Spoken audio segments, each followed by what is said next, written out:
Kathleen Martley. I live on 1280 Wallen Lake Road, Pasco, Rhode Island. Lived there for 22 years. It was my grandpa's house and my dad's house. I'm here against the proposed Clear River Power Plant. Wallen Lake Road area is residential and farming.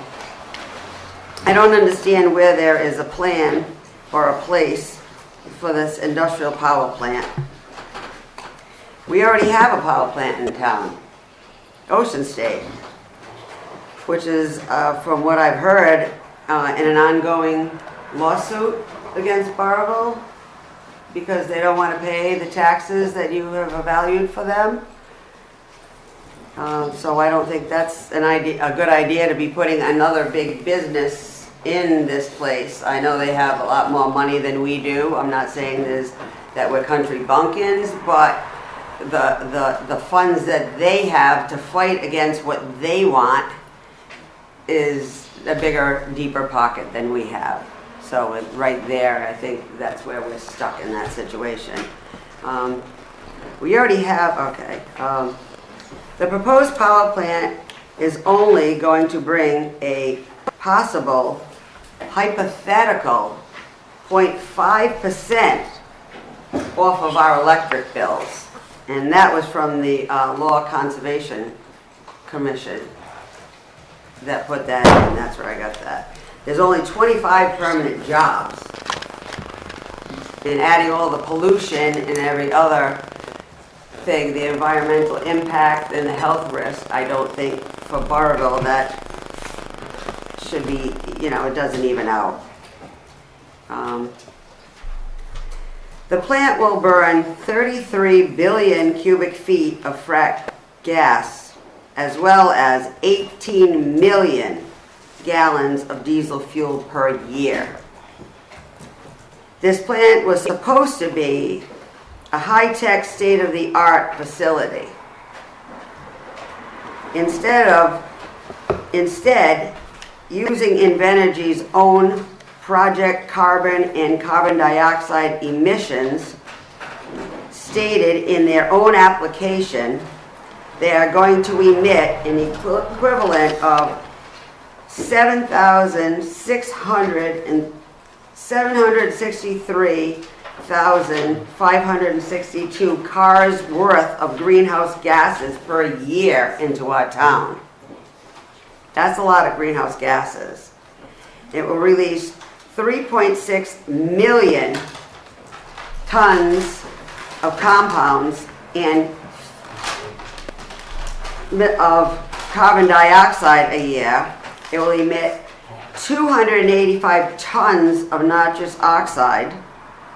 It will also emit 77 tons of volatile organic compounds, 50 tons of sulfur dioxide.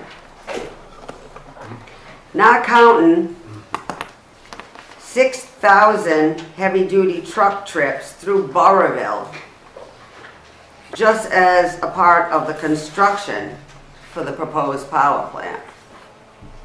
40 months of construction, that's a long time, that's almost 3 years. The Algonquin second expansion will be 18 months, and that's coming up soon. That's 2,400 trucks, oversized big trucks on our roads. Thank you. So that's 8,400 trucks, big industrial 18-wheelers coming on our roads, which are atrocious already. And the quote from the Bugle, page 5, there is a project. These projects have to be completed before the state DOT roads starts because there is a 5-year moratorium, is that right? So if I'm not wrong, does that mean that after the water, the MTBE, goes up Wallen Lake Road, because they have to open the road, that the DOT will not fix our roads because of in case it has to be open for 5 years after the completion of the power plant? Is that what that's saying? That's what they're talking about, is after DOT Unfortunately, completes the Mrs. project. Marley, this isn't on the agenda, this item, so we really can't respond. We can listen to your comments, absolutely. But this is Okay. against open meeting laws. Well, just to from respond to anything that's what said. I got. In other words, after, from the bugle that after the project is completed, they have to have a moratorium of 5 years before they can fix the roads, because in case something happens underneath the roads, that they have to have that time in case they're not gonna keep, fixing the roads and they have to tear them up, which I understand. So that means that's 8 years till the roads are fixed, unless I'm wrong. Providence City Council voted unanimously, I don't know if you've heard of this, to approve the council Seth Urin's resolution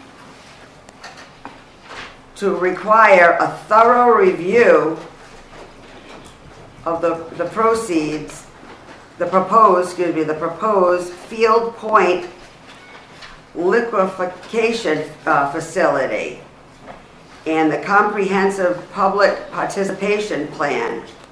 So what they did is they stopped it until they get a lot of information, and they are caring about the people that live around it. They've also said it's an injustice, it's a justice issue, a social justice issue.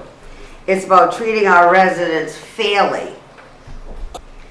There are significant health issues that has been raised and safety concerns related to the location in the residential neighborhood, which this is a residential and farming neighborhood that this is going to be is proposed.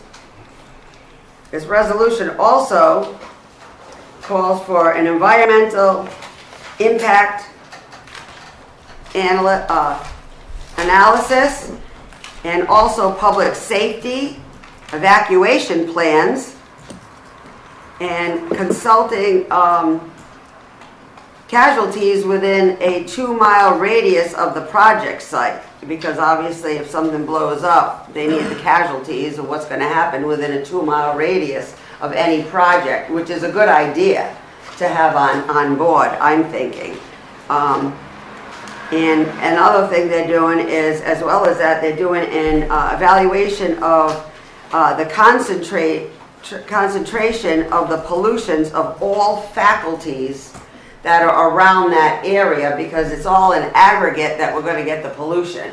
It's not just, there's the compressor station and it's going to stay right there because Mother Nature's not going to throw it over to Route 44 and Ocean State Power Plant. Well, all that pollution is going to stay where that sits. It's all going to end up all together. So we're not just getting one pollutant, we're getting in aggregate all of it.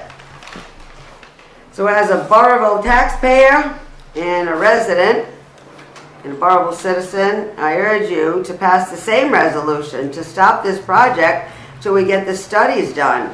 Mental, the safety issues, the health impacts studies, the evacuation plans that none of us know anything about.